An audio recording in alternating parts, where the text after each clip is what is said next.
हर हर महादेव। आज हम बात करेंगे चंद्र बेदी प्राणायाम। चंद्र बेदी प्राणायाम करते कैसे हैं? देखिए, चंद्र बेदी नाम से ही स्पष्ट है। चंद्र, जहां चंद्र आ जाए मतलब ठंडक, ठहराव आएगा। ठीक है। चंद्र हमारी दो नाड़ियां, हमारी तीन नाड़ी होती है, सूर्य नाड़ी, चंद्र नाड़ी और मध्यमा नाड़ी।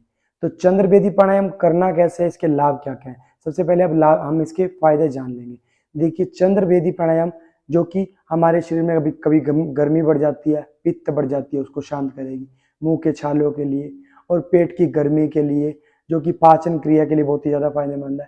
चिंता, तनाव, विचारों का ज्यादा आना, नींद का ना आना, हाई बीपी जिनका रक्तचाप ज्यादा बढ़ा रहता है और हृदय के लिए ज्यादा फायदेमंद है। मूड को फ्रेश करेगा और काफी तरोताजा करेगा। ऐसे इसके और भी बहुत ज्यादा लाभ है। देखिए, करना कैसे है।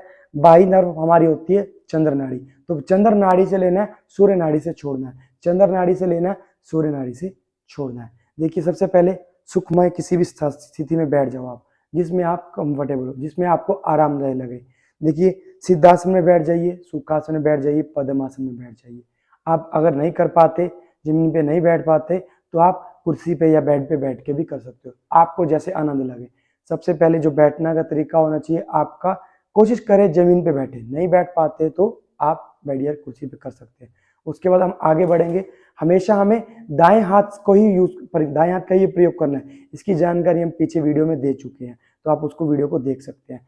उसके बाद हम विष्णु मुद्रा बना लेंगे, तर्जनी और मध्यमा को बंद कर लेंगे, अंगूठे को सीधा रखेंगे, अंगूठे को रखेंगे हम राइट नोस्ट्रिल मतलब सूर्य नाड़ी के ऊपर। उसके बाद बाई नासिका से सांस लेंगे, बाई नासिका मतलब चंद्र नाड़ी, चंद्र नाड़ी बाई नासिका से सांस लेंगे आराम से, और सांस को ऐसे नहीं लेना, जोर नहीं लगाना।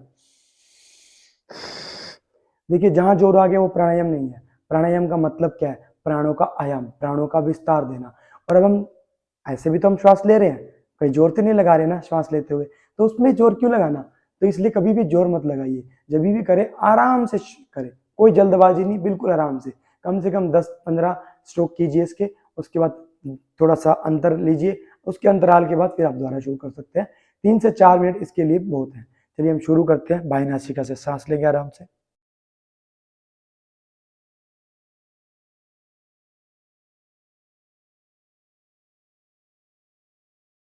अब धीरे धीरे दाएं से छोड़ देंगे।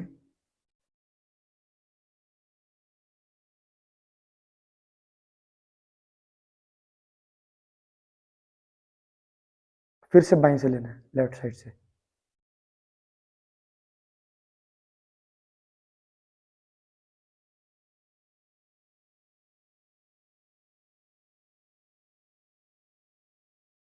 फिर से छोड़ देंगे दाएं से।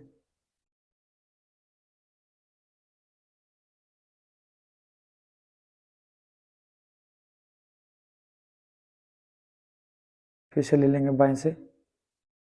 इनहेल, इनहेल मतलब पूरक,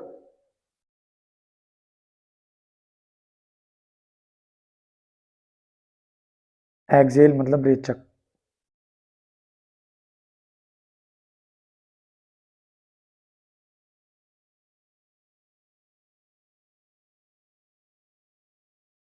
इसके कम से कम 10 से 15 स्ट्रोक कीजिए, 4 से 5 मिनट, 3 से 4 मिनट।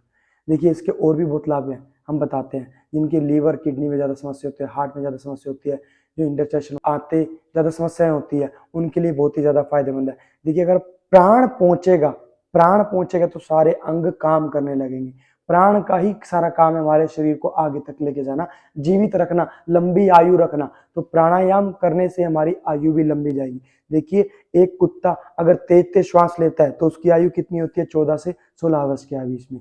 और एक अगर कछुआ जो कि हाथी हो गया, वह धीरे धीरे श्वास लेते हैं, धीमे श्वास लेते हैं, उनकी 200 से 300 या 400 के आसपास आयु होती है, ऐसे शास्त्र कहते हैं। तो हमारे ऋषियों ने इनके ऊपर बहुत काम किया। अगर हम श्वास तेज लेते हैं तो हमारे अंगों की, हमारी आयु घटती है।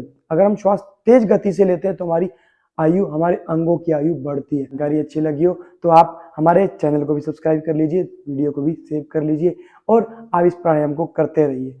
हर हर महादेव।